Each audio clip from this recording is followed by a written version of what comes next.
Welcome to EconomicZ101, the podcast made for Gen Z by Gen Z, bridging the gap between economics, finance, current events, and our generation, with speakers Vish, Wretam, Sinan, and myself, Mihir. Today, we're going to be talking about diversity. Over the past decade or so, there's been a lot of conversation regarding whether diversity is a positive or negative for the workplace. Obviously, with conversation about affirmative action regarding college decisions, social improvement has always been at the center of our sphere. Today, we're going to figure out how much it actually improves certain scenarios, whether that be in high school or college, or even in professional corporate settings. We're going to be going over examples of diversity, its differences in comparison with inclusion, and how it can improve for the future. Yeah, so let's just quickly go over what exactly diversity is. So you could say it's like when an environment, which can be a workplace or a school, when an environment like this is filled with people of different races, genders, ages, backgrounds, etc., right?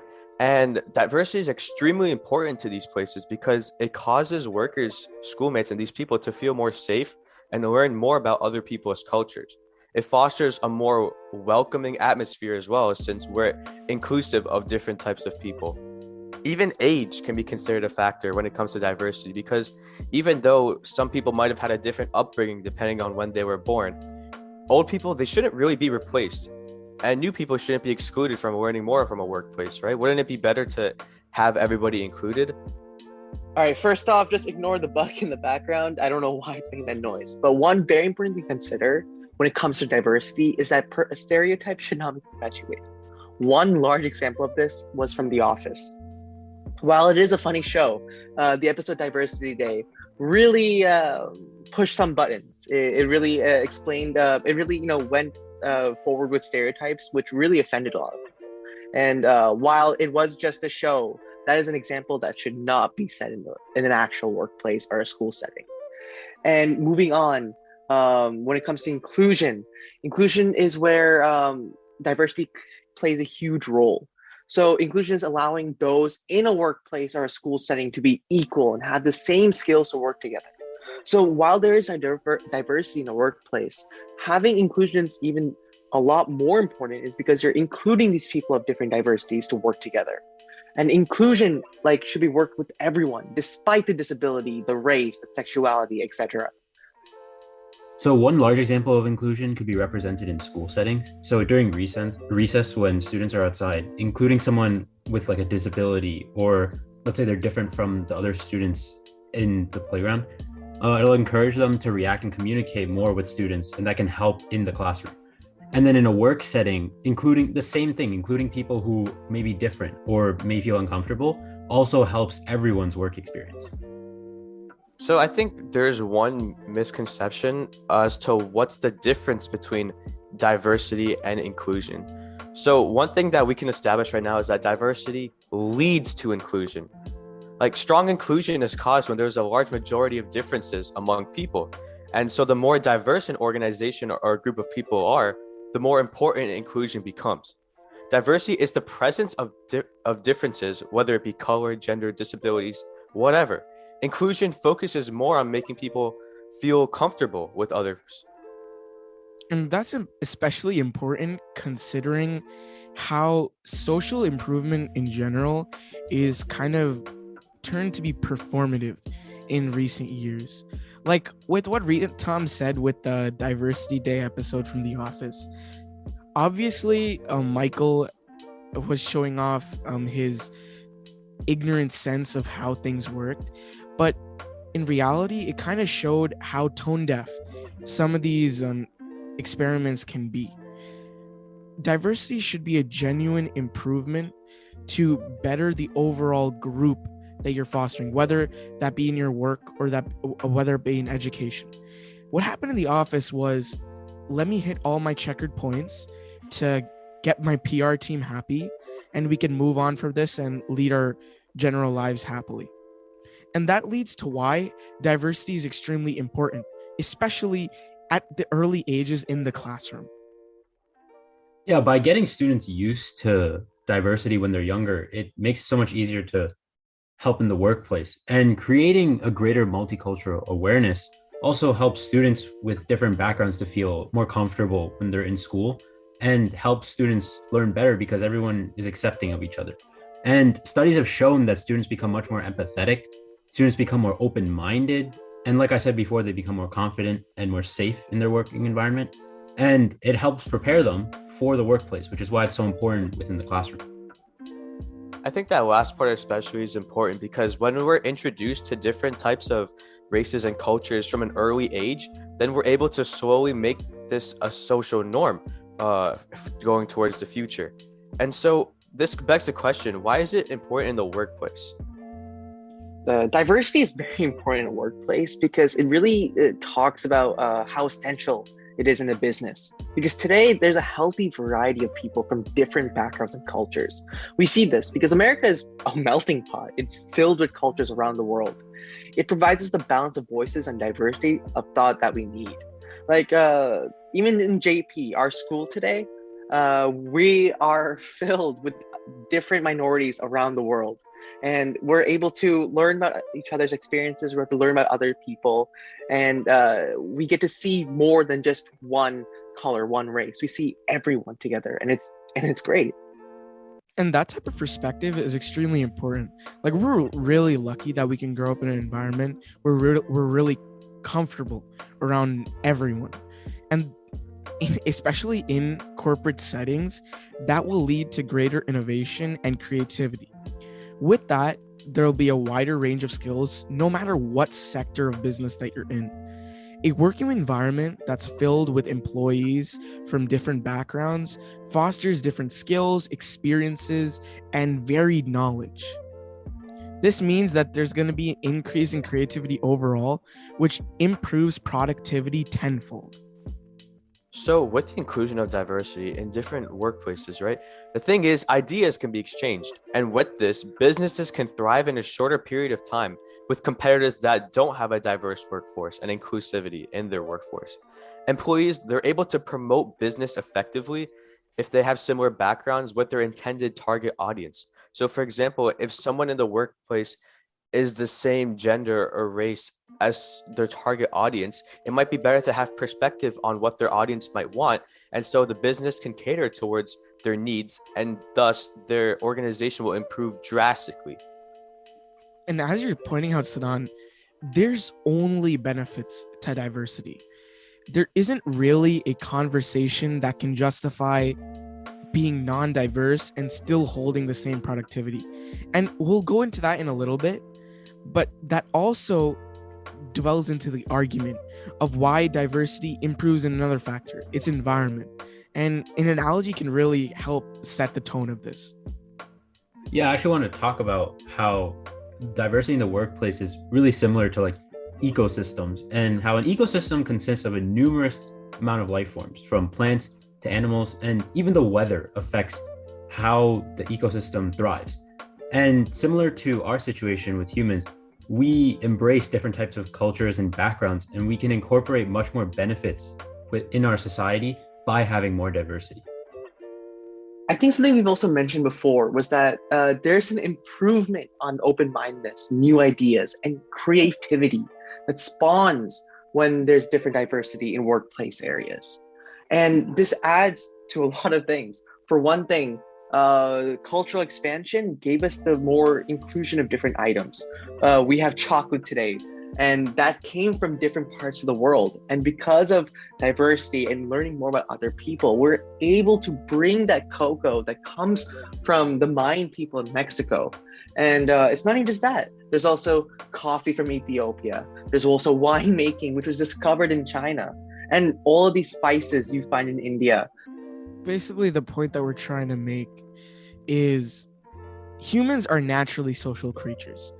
And promoting something that enables what we're naturally good at will only improve the productivity at which we work at. And now we can finally give evidence to you guys on what the examples of diversity are and how it statistically improves society. At the beginning of the podcast, we talked about how we can quantify improvement. And that's exactly what we can go over now. So we followed a McKinsey and Company study, and they did a study on how diversity within businesses and how it affects performance, and it came back with surprising results. So a quote from their study said that our 2019 analysis finds that companies in the top quartile for gender diversity on executive teams were 25% more likely to have an above average profitability than companies that were in the fourth quartile. And this difference is up to 21% to from 15% in 2014 and 21% in 2017. And however, the study, even though it found that diversity was really important, it help companies become more successful. It wasn't the only thing, because inclusion was also very important, as we talked about before. And companies with diverse employees also prioritized inclusion, and these were the companies that were even more successful than the rest.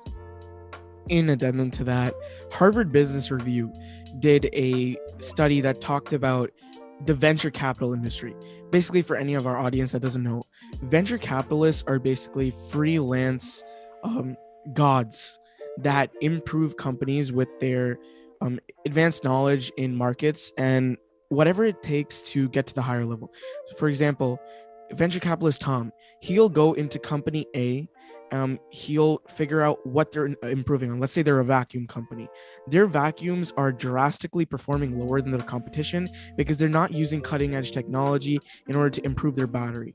What the venture capitalist is going to do, he's going to talk to his friends. He's going to talk to the people that he knows to improve the technology at the lowest cost, to improve sales. And then the percentage that he improves the company by, he might take a share of. Basically, Harvard Business Review did a follow on how diversity and homogeneity impacts the performance of investments of venture capital companies.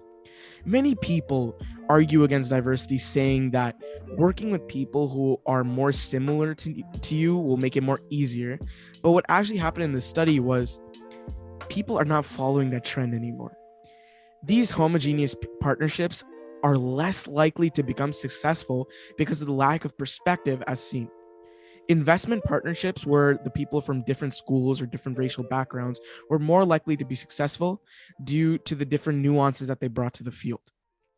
I feel like this also follows the same trend that diversity takes place within the workplace. And it also adds to the argument of how important diversity is for business. I know, as you were talking about, homogeneous partnerships, they didn't work because with diverse partnerships comes more experience and more knowledge to bring to the table. And typically from people from the same school or racial background may be more likely to come to an agreement on certain issues. But with a diverse team, it brings more perspectives and it makes more likely for right decisions to be made. Since, they aren't as likely to simply follow each other. We're able to grasp different perspectives and ideas and throw them together rather than taking it from just a one-sided conversation. I mean, one thing to also have a huge factor is that in terms of businesses, people naturally want to be around those who share traits with them. This was seen definitely in the venture capitalist industry, where firms usually have 3 to 5 big investors, and their preferences usually make a huge impact on the people that are hired on this when spots are open. Preference also has a large impact on how people make decisions, and this can be seen with the fact that a VC firm is, let's say, I believe, 25% more likely to hire more women if one of the people working in a firm has a daughter. These preferences are only why 8%, yes, 8% of venture capitalists are female and less than 1% are Black. And that's the unfortunate truth, right? Especially in a patriarchal system which values homogeneity over anything else, diversity is especially important in the 21st century. Especially, diversity doesn't only relate to race and gender, but to skill set and educational background. Companies don't know yet, and they're starting to have this type of consensus that just adding diversity doesn't cut it. As we talked in the beginning, inclusion is the number one factor in improving the productivity of something. Making sure people play an equal role within a company helps to provide different skill shares and backgrounds to make the company successful. Helping increase cohesion makes people more comfortable in their own abilities while giving them experience in different areas. the combination between the two, inclusion and diversity, helps to improve systems, especially in the venture capitalist industry, as Harvard Business Review pointed out. So I know there's one company that many of us know, AT&T. They took the prestigious top spot on Diversity Inc.'s top 50 companies for diversity in 2019. The award commended the behavior of CEO and Chairman Randall Stephenson, who is a big advocate for inclusion and diversity management in corporate companies. And so AT&T, they've been applauded for its unbiased approach to both graduate recruitment and more senior hiring, allowing managers to recommend individuals their own app. And this also goes to show that they encourage their employees to speak openly about race, sexuality, religion, etc., and to increase mutual understanding of their colleagues, and in general, just have a better understanding of the inclusivity that happens with big companies like this. Another company that was in close second to AT&T was Marriott International, and Diversity Incorporation rated them second, like I said before. And Marriott recently launched their Serve 360 plan, where they invest $5 million in order for women, people with disabilities, veterans, refugees, and more to learn hospitality skills. And not every company would be able to afford $5 million, but it does point to the value of investing in development for those who may not be or may find it more difficult to get jobs. While diversity has its many benefits, something to consider is also its challenges. Because sometimes, for one thing, it is difficult for people to communicate with each other, as there's so many languages around the world. It makes it very hard to get employees from overseas with travel and visa requirements. Currently in the US, it's very, very hard to acquire a visa. All my family who wants to move here can't even get it because of how difficult it is. And then another thing is that salary based on gender differences, the wage gap, since this has been a huge topic in the recent years. And another thing is that there's also those who are already in a company that may exclude others and are reluctant to open more to a more diverse staff. I think one key example of this was in the Blizzard thing. The Blizzard company who makes games, they excluded women in their company, and it was more of a male predominant setting, which is shameful. And now they're getting the repercussions as they rightfully so deserve. Not only did they discriminate, it was a space of sexual assault. And that conversation can be had for a later day, but it's really disappointing to see a massive company take part in stuff like that. Obviously, with the challenges that Wretam listed out, it's not an excuse to not be diverse. It's important to understand in the highest spheres of education, like Harvard, Wharton, Stanford, they all preach the importance of diversity, especially in their own simulated lab experiences or where their professors are working in Fortune 500 places. These are battle-tested veterans who are preaching for the importance of diversity and inclusion. And everyone needs to listen up. Fortune 500 CEOs, big corporations, they should take a look for the better and actively improve their situations. Today, we've talked about diversity in a positive sense because it is positive. We've talked about examples, situations, statistical analysis, and reasons why this is something necessary for the future of corporate America and schools all over the world. Thank you guys for listening once again. We've had fun again in our 14th edition of the podcast. I have the big 15 coming up, and hopefully we'll hit 20 later. Peace out. See you guys. Bye. Bye.